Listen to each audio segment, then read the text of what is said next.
नमस्ते। सो आज से हम देखेंगे कि स्त्री रोग की प्रैक्टिस में हार्मोनल डिसऑर्डर्स और आयुर्वेदीय चिकित्सा अनुभव उसके बारे में कैसे हैं। तो आज ये इस लेक्चर सीरीज का आज पहला भाग देखेंगे हम। So what are the hormonal disorders? एक वैद्य के लिए इन हार्मोन्स की क्या अहमियत है, या हार्मोनल डिसऑर्डर्स मतलब क्या, या वैद्य उससे कैसे डील करेंगे? ओके, बिकॉज़ हमारे ग्रंथ में तो ऐसा कुछ रेडीमेड कुछ ऐसी टर्मिनोलॉजी नहीं है जिसमें हार्मोनल डिसऑर्डर्स बताए गए हैं या उससे कैसे डील करें इसके बारे में कोई गाइडलाइन है। तो ऐसा तो कुछ नहीं है, लेकिन हमारे पास पेशेंट्स तो आते हैं, जैसे कि PCOD, chocolate cyst, fibroids, endometrial proliferation increase, hyperplasia, endometrial thinning, endometriosis, DUB, etcetera etcetera करके, जैसे तैयार डायग्नोसिस लेकर, तैयार इन्वेस्टिगेशंस लेकर, डायग्नोसिस लेकर हमारे पास रुग्ण आते हैं। देन एक ये कैटेगरी हो गई। फिर कई बार ऐसा होता है कि इन सब डिसऑर्डर्स के लिए, इन सब व्याधियों के लिए, लक्षणों के लिए ऑलरेडी दीर्घकाल तक हार्मोनल ट्रीटमेंट लेकर, किसी गायनेकोलॉजिस्ट से, एंडोक्राइनोलॉजिस्ट से दीर्घकाल तक हार्मोनल ट्रीटमेंट लेकर पेशेंट हमारे पास आते हैं। तो उसका विचार किस तरह से किया जाए?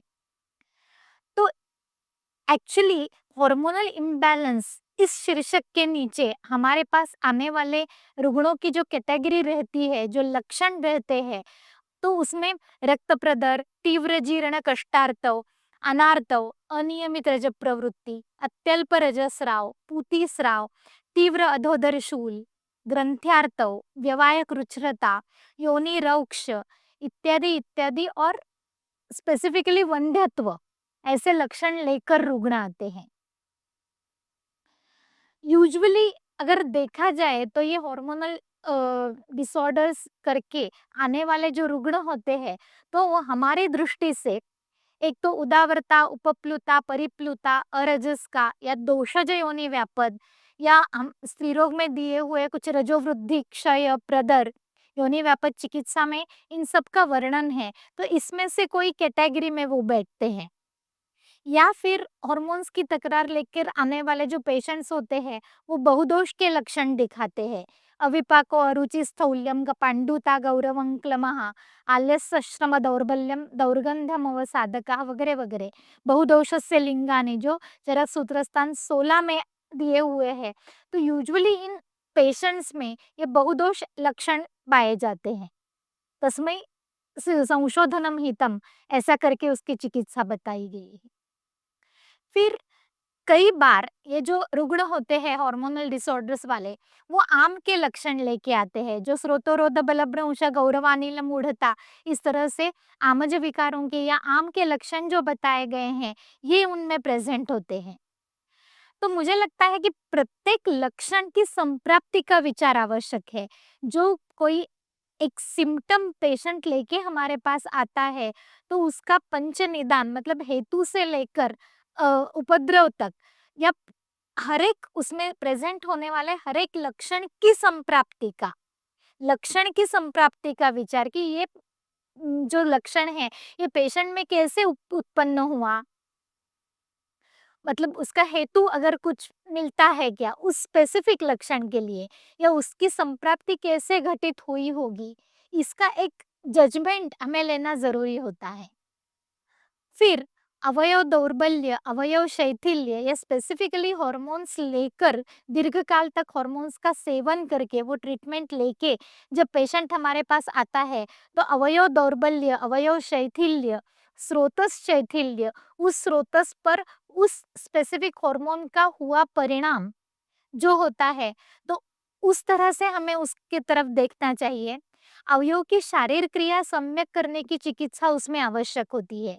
कई बार ऐसा होता है कि वो सिम्पटम्स ओके होते हैं, पेशेंट कुछ ट्रीटमेंट लेकर आता है, उसके सिम्पटम्स चले भी जाते हैं, लेकिन अवयव शैथिल्य या स्रोतस का बल कम होना, या इस तरह के कुछ जो उदर या उपद्रव बोलते हैं, उस तरह से उनमें रह जाते हैं और जिसके कारण वापस बार-बार उस तरह के लक्षण आने लगते हैं। मतलब पहले कुछ रक्त प्रदर था, कुछ ट्रीटमेंट हार्मोनल ली उन्होंने, तब तक वो शांत भी हुआ, बीच में 1-2 साल ठीक गए और फिर से वापस से वो तकरार शुरू हो गई या वापस से वो ट्रीटमेंट सिम्पटम्स आ गए।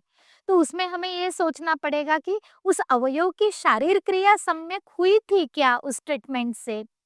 सो then we have to think about कि अवयव की कुछ अवयव शैथिल्य है, स्रोतो दौर्बल्य है, अवयव दौर्बल्य है and we have to concentrate on that treatment. Okay. जब किसी भी रुग्ण का हम निदान करते हैं तो एक तो ये दो कैटेगरीज उसमें आती है, एक तो अनुक्त या उक्त।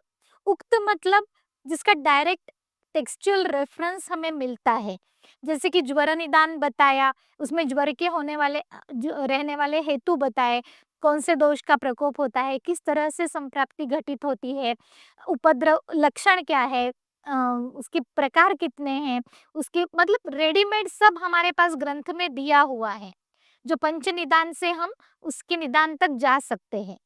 एंड सेकेंड कैटेगरी इज अनुक्त, जिसमें टेक्सचुअल रेफरेंसेस अवेलेबल नहीं रहते, no direct classical reference available, इस तरह की कैटेगरी में ही आते हैं। तो उसका ज्ञान या उसका निदान हमें दो तरह से करना पड़ता है, एक त्रिविध बोध्य और दूसरा प्रतिपत्ति ज्ञान। ओके। प्रमुख हेतु जो संप्राप्ति बोधक होता है, it is important especially when patient do not have clear symptoms and diagnosed by allopathy on basis of investigations alone। कई बार पेशेंट हमारे पास डायरेक्ट इन्वेस्टिगेशन लेकर आते हैं और कहते हैं कि मुझे कुछ तकलीफ नहीं है, लेकिन मैंने ऐसे ही ब्लड रिपोर्ट करवाया तो उसमें डायबिटीज डिटेक्ट हुआ मुझे, या मैंने कुछ रिपोर्ट करवाए उसमें थायराइड मुझे डिटेक्ट हुआ। तो कई बार हार्मोनल डिसऑर्डर्स जो होते हैं एक्चुअली पेशेंट को उसकी तकलीफ उससे कुछ नहीं होती है, लेकिन जब इन्वेस्टिगेट किया जाता है तब उसमें कुछ ना कुछ पॉजिटिव आता है या कुछ उसकी रेंज बिगड़ी हुई आती है। सो हेतु इज इम्पोर्टेंट, हेतु संप्राप्ति बोधक होता है तब, specially when patient do not have any clear symptom and it is diagnosed only by allopathy by on the basis of investigations। ये तो हमें पता है सेकेंड पॉइंट की हेतु बल जो होता है उससे हमें दोषों का बल जांचना होता है। दोष प्रमाण विशेषम अपचार विशेषण परीक्षित, चरक विमान अध्याय 8 पे हमने देखा हुआ है कि दोषों का बल देखकर दोषों का प्रमाण या दोषों का बल किस तरह से जज किया जाए। एक तो सिम्टम्स दोष वृद्धि के दिखते हैं हमें, दोष प्रकोप के लक्षण दिखते हैं, एंड सेकेंड कई बार सिम्टम्स मैनिफेस्ट नहीं हुए होते और हमें दोषों का प्रमाण जानना है, तब हमें उनके हेतु देखने चाहिए। क्योंकि हेतु अगर स्ट्रॉन्ग होते हैं या हेतु अवेलेबल होते हैं देन उस दोषों की परिस्थिति उस हमें जज करनी पड़ती है, even if symptoms are not manifested yet. Okay. और देन कार्य कारण संबंध आता है, इफ वन गेट्स हेतु फॉर दोष एंड दूसरा one can establish confirmation of संप्राप्ति। अगर हमें दोष हेतु मिल जाते हैं तो हम एज्यूम कर सकते हैं कि ये दोष बिगड़ा हुआ है, ये दुष्य बिगड़ा हुआ है, इस अधिष्ठान में संप्राप्ति घटित हुई होगी या इस तरह से। And then what we have to do further. तो त्रिविध बोध्य संग्रह जो चरक सूत्र स्थान 18 में आता है वो इस अनुक्त निदान के लिए बहुत बहुत इम्पोर्टेंट है। नहीं सर्वरोगाणां नामतोऽस्ति ध्रुवा स्थितिः तस्मात् विकार प्रकृतिः अधिष्ठानान्तराणि च समुत्थान विशेषांश्च बुद्ध्वा कर्म समाचरे।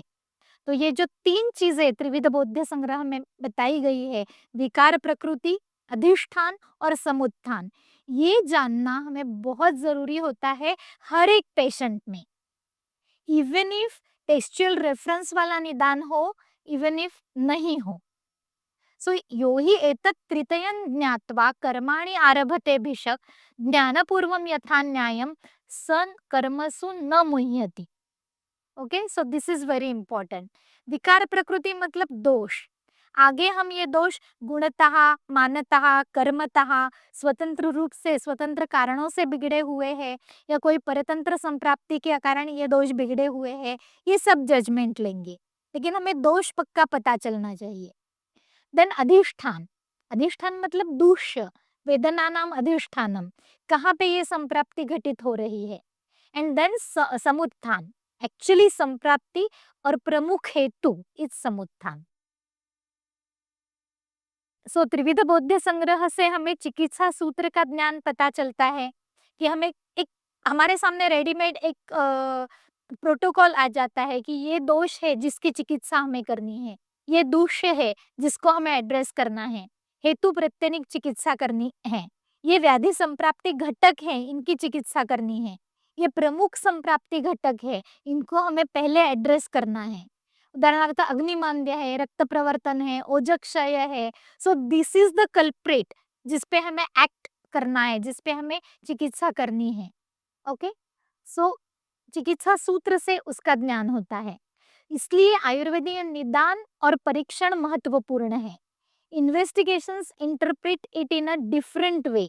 सिर्फ इन्वेस्टिगेशंस देखकर हम कुछ नहीं कर सकते, बिकॉज वो उस इन्वेस्टिगेशन में क्या देना है इसका हमें, हमारे पास कोई संदर्भ नहीं है। So we have to believe in basic principles of examination and then only we have to act upon the संप्राप्ति। Okay, so this is for today.